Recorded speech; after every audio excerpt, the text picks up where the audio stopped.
Hello friends, कैसे हैं आप लोग। तो आज के इस वीडियो में आप सबके लिए लाए हैं एनसीईआरटी क्लास 7 का ये नोट्स है चैप्टर नंबर 4 का साइंस का। चैप्टर का नाम है आपको उष्मा। तो आइए देख लेते हैं। तो सबसे पहले हम समझते हैं उष्मा किसे कहा जाता है। उष्मा उष्मा क्या है, तो ऊर्जा का एक रूप है जो ताप के कारण होता है। किसी पदार्थ के गर्म या ठंडे होने के कारण उसमें जो ऊर्जा होती है उसे उसकी उष्मा ऊर्जा कहते हैं। इसका मात्रक भी जूल होता है और इसे कैलोरी भी में भी व्यक्त करते हैं। ताप किसे कहा जाता है, आइए इसे समझते हैं। किसी वस्तु की उष्णता यानी गर्मी के माप को ताप कहते हैं, जैसे कि थर्मामीटर। ताप मापने के लिए उपयोग की जाने वाली युक्ति को ताप माप यानी कि थर्मामीटर कहते हैं। इसको आता है डॉक्टरी थर्मामीटर। जिस ताप मापी से हम अपने शरीर ताप को मापते हैं उसे क्या बोलेंगे, डॉक्टरी थर्मामीटर बोल देंगे। अगर आप डॉक्टर के पास जाते हैं तो आपको थर्मामीटर लगाता है, वो क्या होता है, तो डॉक्टरी थर्मामीटर होता है। ओके, इसका होता है सेल्सियस स्केल। सेल्सियस स्केल किसे कहा जाता है, आइए इसे समझते हैं। ताप मापने के स्केल जिसे कि सेल्सियस के द्वारा दर्शाते हैं यानी सी के द्वारा दर्शाते हैं। डॉक्टरी थर्मामीटर से हम 35 डिग्री सेल्सियस से 42 डिग्री तक के ताप ही माप सकते हैं। आपके शरीर का ताप सदैव इसके मात्रक यानी सेल्सियस के साथ व्यक्त करना चाहिए।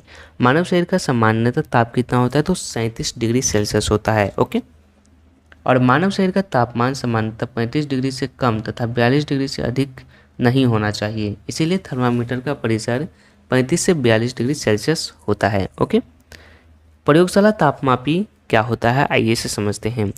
अन्य वस्तुओं को ताप मापने के लिए तापमापी प्रयोगशाला तापमापी होता है। प्रयोगशाला तापमापी का परिसर प्रायः 10 डिग्री सेल्सियस से 110 डिग्री सेल्सियस होता है। मौसम रिपोर्ट देने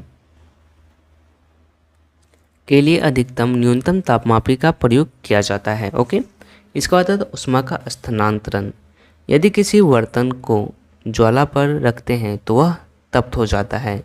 उष्मा बर्तन से परिवेश की और स्थानांतरित हो जाती है। उष्मा सदैव गर्म वस्तु की अपेक्षाकृत ठंडी वस्तु की ओर प्रभावित होती है। ओके, इसको आता है चालन। चालन क्या होता है, तो वह प्रक्रमण जिसमें उष्मा किसी वस्तु से गर्म सिरे से ठंडे सिरे की ओर स्थानांतरित होता है उसे हम चालन कहते हैं। चालक किसे कहा जाता है, तो जो पदार्थ उष्मा को आसानी से जाने देता है उसे हम उष्मा का चालक कहते हैं। जैसे कि एल्युमिनियम, लोहा, तांबा, अगर इसको आप गर्म करेंगे तो दूसरा छोरा ऑटोमेटिक गर्म हो जाएगा। ये क्या हो गया, उष्मा का चालक हो गया। कुचालक किसे बोलते हैं, तो जो पदार्थ अपनी उष्मा को आसानी से नहीं जाने देता उसे उष्मा का कुचालक बोलते हैं। जैसे कि प्लास्टिक को आप उस साइड गर्म करेंगे तो आपके इस साइड नहीं आएगा। जैसे लकड़ी हो गया, ये सब क्या है, तो कुचालक में आ जाता है।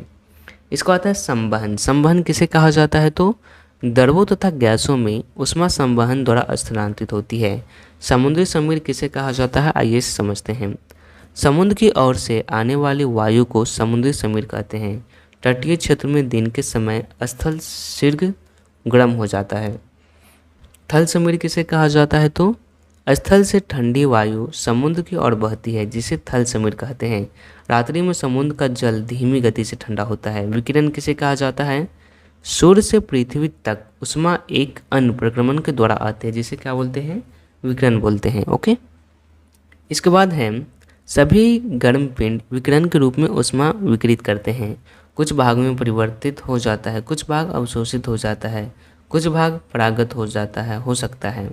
गर्मियों में हम हल्के रंग के वस्त्रों को पहनते हैं, सर्दियों में हम गहरे रंग के कपड़ा पहनना पसंद करते हैं। वीडियो पसंद आए तो लाइक जरूर कीजिएगा। Thank you.